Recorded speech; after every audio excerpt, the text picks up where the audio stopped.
Sejam muito bem-vindos ao canal, sou o professor João Matos. Hoje a gente está aqui para mais um vídeo. Hoje a gente está falando sobre o CNU, sobre funções. O tópico da função lá no CNU é o tópico 4. A gente tem funções afins, quadrática, exponencial e logarítmico. No geral, esse vídeo vai ser bem parecido com o vídeo de equações, porque toda função é expressa por uma equação. Então, muita coisa que eu vou explicar aqui pode ser que você já tenha visto quando estudou equação, certo? Lógico que cada tipo tem sua peculiaridade, beleza? Vamos lá. Primeiramente, o que é função, certo? Função matemática é uma associação entre termos ou números através de uma equação matemática. Isso aqui é o termo formal, a coisa formal da coisa. Trocando em miúdos, a função ela gera um link entre perguntas e respostas, certo? Então, pense como pense como um papagaio. Se você fala A, o papagaio fala A também. Se você fala bola, o papagaio fala bola. Só que nossa função é um papagaio que não necessariamente ele vai repetir exatamente o que tu tá dando para ele. Por exemplo, se eu digo papagaio, some 4, aí ele fala, beleza, vou somar 4. E aí eu digo 1, ele diz 1 mais 4, 5, certo? O papagaio funcionaria como uma função. A função somar 4, beleza? Isso aqui, para quem já viu um pouco de computação, é bem próximo, certo? Bom, para quem não viu, que é a maioria da galera, a gente vai seguir esse exemplo. Se eu tenho um papagaio, eu sempre vou dar uma pergunta e ele vai me responder alguma coisa, certo? A função tem exatamente esse papel. Ela gera um link, uma ligação entre perguntas e respostas. Só que aí, o que ela faz determina exatamente o tipo dela, certo? O tipo da função ela está ligada exatamente com a equação que ela é definida, a cara da função. A cara da função é a equação que está lá. O que ela vai fazer? Primeiro exemplo, multiplica por 2 e soma 9.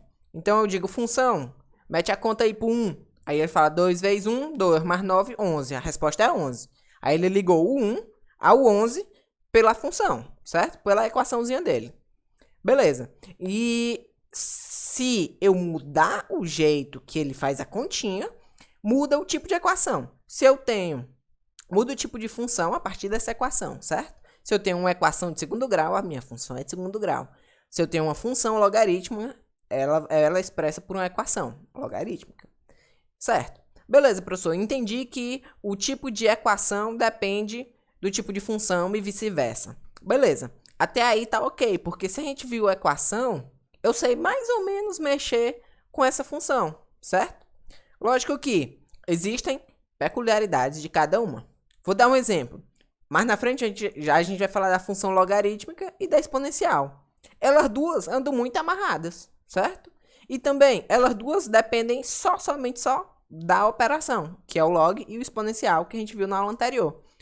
Eu vou retomar algumas coisas, é claro, mas essas duas últimas, elas são basicamente só usar a operação e saber mexer com as propriedades. Já as duas primeiras, elas têm gráfico, elas têm Bhaskara, elas têm várias coisas que deixam o negócio mais bonito, certo?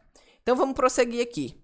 É o seguinte, a nossa função de primeiro grau, ela é obviamente dada por uma equação de primeiro grau, certo? Uma equação, como que eu botei aqui, 3x mais 5, gera uma função f de x igual a 3x mais 5. Ah, professor, por que está dando zero? O ideal é que você iguale a zero aqui, para a gente meio que só trocar o f de x por aquele zero, certo? A função definida seria 3x mais 5. E a gente tem alguns nomes que podem aparecer ou não em questões. Por exemplo, termo independente ou coeficiente independente e termo angular ou coeficiente angular, que estão diretamente ligados a uma função de primeiro grau. O que são esses termos? Basicamente, uma função de primeiro grau ela vai realizar as 4 operações básicas: multiplicar ou dividir e somar, subtrair. Por exemplo, 3x mais 5, eu estou multiplicando x por 3 e somando 5. Poderia ser subtraindo 5? Poderia. Poderia dividir o x por 2? Poderia. Então, sempre vai ter um cara que acompanha o x e um cara sozinho. O cara sozinho vem somando ou subtraindo, o cara acompanhando o x, multiplicando ou dividindo. Então, eu estou chamando de A e B números que podem acompanhar o x e vir sozinho. Lembrando que esse b pode ser 0, sem problema. Só que o a não pode ser 0, senão tu fica com uma função que é igual a um número, certo? Então, a obrigatoriedade é que o A não seja 0, o B pode ser qualquer número. E aí, esses nomezinhos podem aparecer ou não na questão. Eu coloquei aqui como observação, certo? Qual é o grande lance? O grande lance é que toda função, quando ela associa perguntas e respostas, ela gera um gráfico, certo?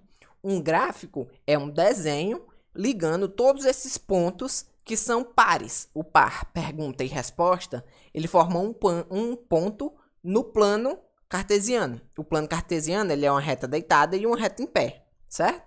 Então, a pergunta vai sempre na horizontal, retinha deitada, e a resposta sempre na reta em pé. Então, quando eu ligo esses pontos, ele forma uma reta, certo? Ah, professor, a reta vai ser sempre assim? Não. A reta pode ser mais inclinada, menos inclinada, subindo ou descendo. Essa aí está subindo. Por quê? Porque o 3 é positivo. O termo que acompanha o x é positivo.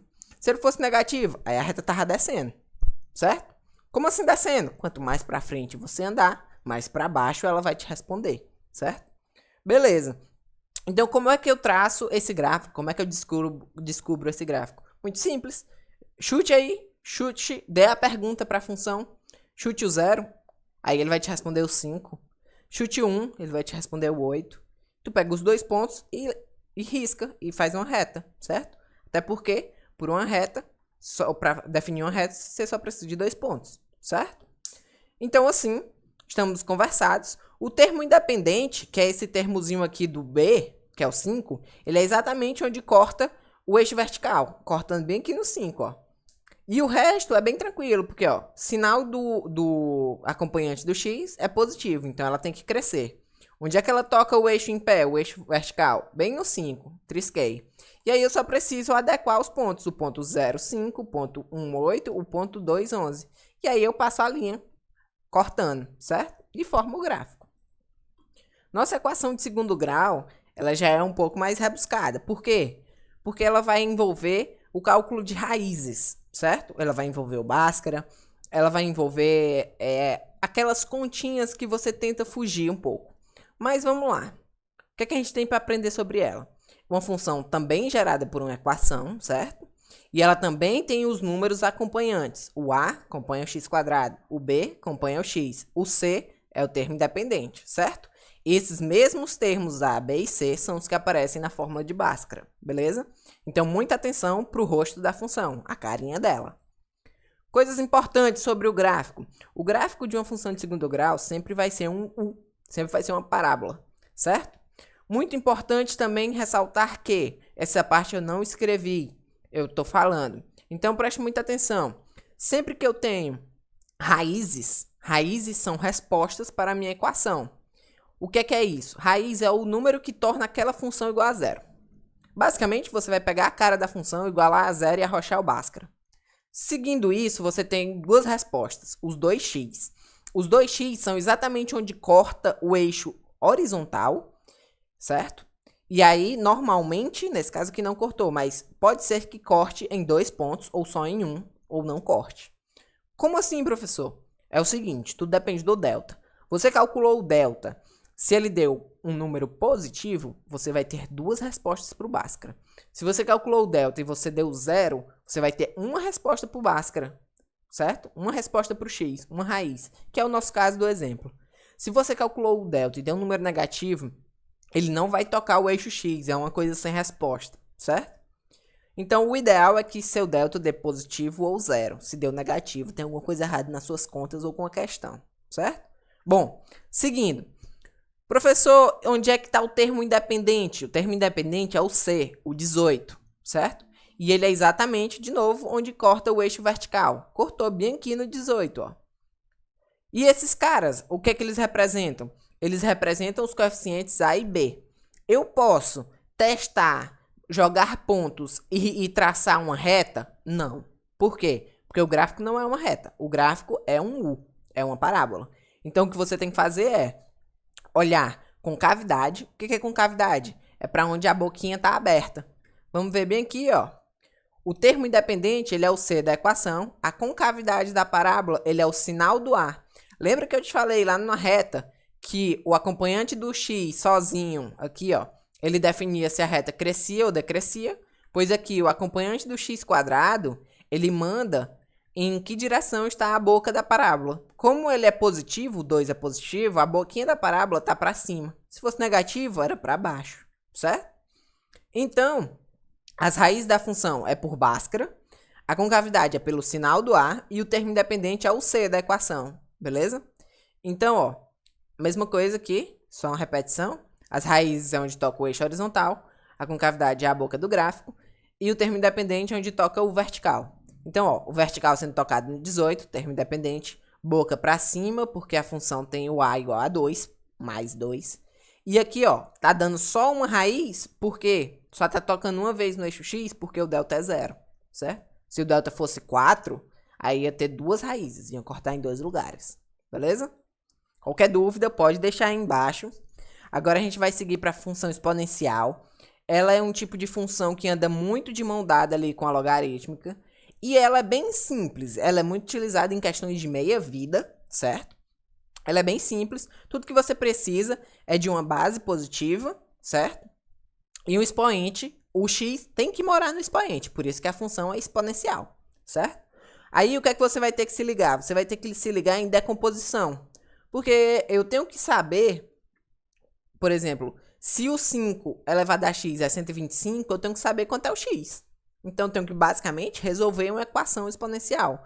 Quase sempre, as funções exponenciais eles vão ser problemas relacionados a resolver alguma pergunta. Por exemplo, qual seria a resposta se eu jogar ali o x igual a menos 1? Aí a resposta vai ser 5 elevado a menos 1, que é quanto? Certo? Então, as questões elas giram muito em torno disso, de resolver a equação, certo? Agora, a gente segue para o log. Função logarítmica também gera muito em torno desse resolver a equação logarítmica, beleza? Lembrando que o log ele tem dois caras, a base, que é o número que fica lá embaixo, e o logaritmando, que é o número que fica na frente do log. Qual a importância da base? A importância da base é a importância da definição do log. Eu vou já chegar nisso. Mas, de antemão, a função logarítmica também puxa muito a resolução da equação. Então, se a gente souber resolver a equação logarítmica, resolver o log, tá tudo ótimo. Como é que eu resolvo o log? Aí que tá. Agora eu lhe dou as ferramentas. Essa primeira propriedade aqui dessa seta, ela é a definição de log. Então, se eu tenho log na base B de um número A e ele é x, eu não sei quanto é o x, então eu vou ter que botar o B para frente. Só que como não é uma divisão, o não vai ficar B vezes x. Como é um log, vai ficar o B elevado ao x e o A aqui fica sozinho, certo? Segunda propriedade, na verdade, é uma dupla. A segunda é o log da multiplicação e o log da divisão, que se abrem em soma e subtração, certo? Aqui a base ficou um pouco longe, mas a base é 10, certo? A última propriedade, que é a mais usual e cai muito em questão, é a propriedade do peteleco. Sempre que eu tenho um cara elevado a 2, elevado a 3 dentro do log, aquele expoentezinho, no nosso caso é A elevado a 2, ele pode pular para fora do log. Então, eu dou um peteleco nele e ele pula lá para frente, beleza?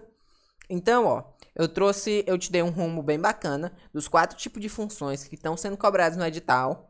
Não se esquece de se inscrever, de deixar o like para dar uma força pra gente aqui no canal.